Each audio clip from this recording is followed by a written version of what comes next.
प्यारे दोस्तों, आज हम आपको असलम की शादी की पहली रात का वाकया सुनाने वाले हैं।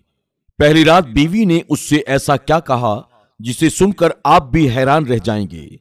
दोस्तों, असल पहचान को छुपाने के लिए इस कहानी में हमने तमाम किरदारों के नाम बदल दिए हैं। तो आइए शुरू करते हैं। असलम बताता है कि वो एक अजीब रात थी। मुझे समझ में नहीं आ रहा था कि मैं क्या करूं क्या ना करूं। शादी की पहली रात थी। दुल्हन बनी बैठी मेरी बीवी ने कहा, खबरदार मुझे हाथ मत लगाना, मैं किसी और से मोहब्बत करती हूं।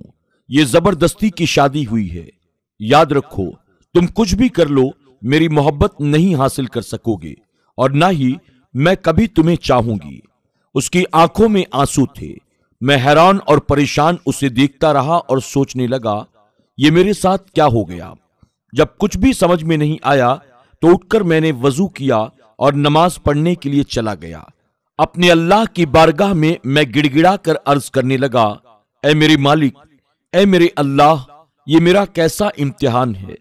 असलम आगे बताता है कि मुझे बहुत ज्यादा डर था, लोगों का डर और खानदान वालों का डर, क्योंकि ऐसी ऊंच नीच होने पर हमारे यहाँ इज्जत का जुलूस निकल जाता है। मेरे दिमाग में तरह तरह के ख्यालात आते रहे। मैं सोच रहा था, अगर ये सुबह घर गई और फिर वापस ना आई तो मेरी इज्जत का क्या होगा। क्या पता ये अपने घर में जाकर कहीं ये ना कह दे कि मेरी शादी तुमने नामर्द से करवा दी है, मेरी शादी को खत्म कर दो। एक बार तो मैंने सोचा कि जबरदस्ती करता हूं, गुनाह नहीं है, मेरे निकाह में है, मगर मेरा दिल न माना। मैंने उससे बात करनी चाहिए, लेकिन मुझे गवारा ना हुआ कि मैं उस औरत से मिन्नत करूं जिसने मुझे यूं ठुकरा दिया हो। अगर उसे किसी और से मोहब्बत थी तो निकाह के लिए हां ना करती या मुझे ही बता देती, मैं खुद उससे रिश्ता खत्म कर देता। बात शादी तक ना बढ़ती और ना ही मेरी जिंदगी तबाह होती। मैं एक आम आदमी था, अपनी शादी पर तकरीबन सारी जमा पूंजी लगा चुका था। खैर, सुबह मेरी बीवी अपने घर चली गई, कोई बात ना किया। 3 दिन तक कोई हलचल ना हुई। 3 दिन के बाद उसकी अम्मी की कॉल आई, बेटा तुम अपनी दुल्हन को लेने के लिए नहीं आए। तो मैं उसे लेने के लिए चला गया। मैं वहां भी कोई बात न कर सका। हम घर वापस आ गए। मेरी बीवी मेरे सामने तो नहीं, अलबत्ता बाहर जाकर या घर की छत पर जाकर हर रात किसी से फोन पर बातें करती थी। मैंने उसे पूछा तक नहीं कि वो किससे बातें करती है, आखिर वो है कौन। बस एक बार पूछा था, क्या तुम्हें तलाक चाहिए? उसने कहा नहीं, यानी उसने तलाक लेने से मना कर दिया। उसका जो इश्क था फोन पर, मुझे उससे कोई मतलब नहीं था। 5 महीने ऐसे ही गुजर गए। मैं काम से थका हारा रात को घर आता और खाना बाहर से खा कर आता था। जब भी मैं घर आता तो वो फोन पर बातें कर रही होती। एक दिन उसने मुझसे कहा, एक बात पूछूं?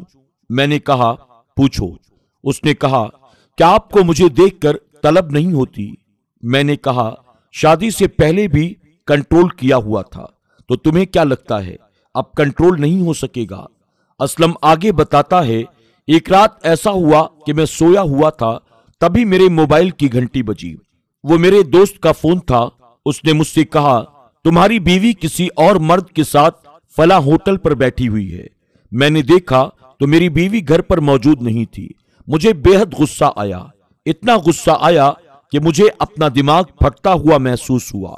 मैंने उसकी इज्जत रखी, किसी को कुछ भी न बताया, लेकिन उसने मेरी इज्जत न रखी। मैं होटल की तरफ चल पड़ा, खुद को पुरसुकून रखा। होटल पहुंचा तो उसे किसी गैर मर्द के साथ बैठा हुआ देखा। मैंने उसे आवाज दी और कहा, चलो घर चलो। वो चुपचाप घर वापस आ गई। घर लाकर मैंने उसे इंतहाई जोरदार थप्पड़ मारा, इतनी जोर से कि मेरी उंगलियां उसके मुंह पर छप गईं, और उसको बोला, अब तुम अपने घर दफा हो जाओ। आज से तुम मेरी तरफ से आजाद हो। जब तुम्हें तलाक चाहिए तो कह देना, मगर मेरे साथ में मेरे घर में अब तुम हरगिज नहीं रह सकती। असलम कहता है कि वो औरत यानी मेरी बीवी आज भी अपने मायके के घर में है। उसने तलाक नहीं मांगी। हां, जिसके इश्क में वो पागल हुई थी, उसने उसको अपनाया ही नहीं और अपना मतलब निकाल कर भाग गया। एक दिन रोते हुए उसकी कॉल आई।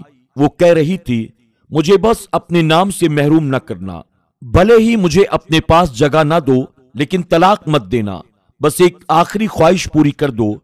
मैंने उसकी ख्वाहिश का एहतराम किया और उसको तलाक नहीं दी। उसके बाद मुझे 3 से 4 साल लग गए खुद को नॉर्मल इंसान बनाने में, औरत पर भरोसा करने में। हर औरत, हर लड़की एक जैसी नहीं होती। फिर आखिर मैंने दूसरी औरत से शादी कर ली। अब अल्हम्दुलिल्लाह मेरे 3 बच्चे हैं। मेरी दूसरी बीवी बहुत ही नेक निकली।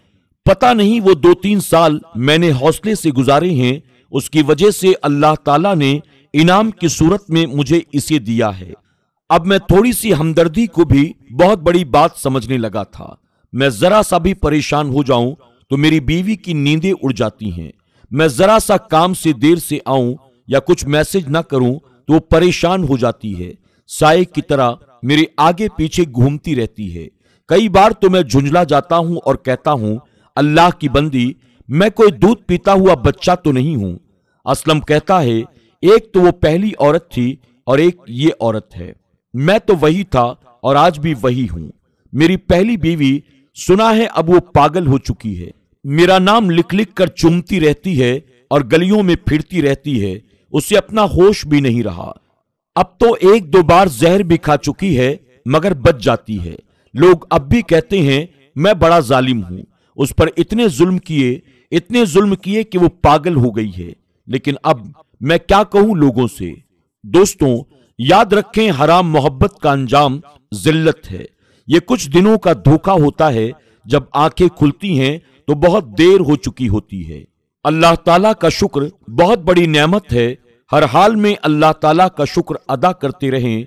याद रखें, हराम मोहब्बत के चक्कर में अपना घर तबाह न करें, क्योंकि इसका अंजाम बहुत बुरा होता है।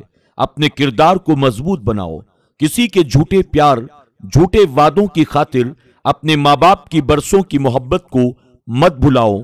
ये बातें, ये वादे, ये सिर्फ तुम्हें फंसाने के जाल हैं। माँ बाप, भाई बहन, शौहर अगर तुम पर भरोसा करके तुम्हें ढील देते हैं तो उनके भरोसे को कभी ठेस न पहुंचाओ, उनका भरोसा कभी न तोड़ो।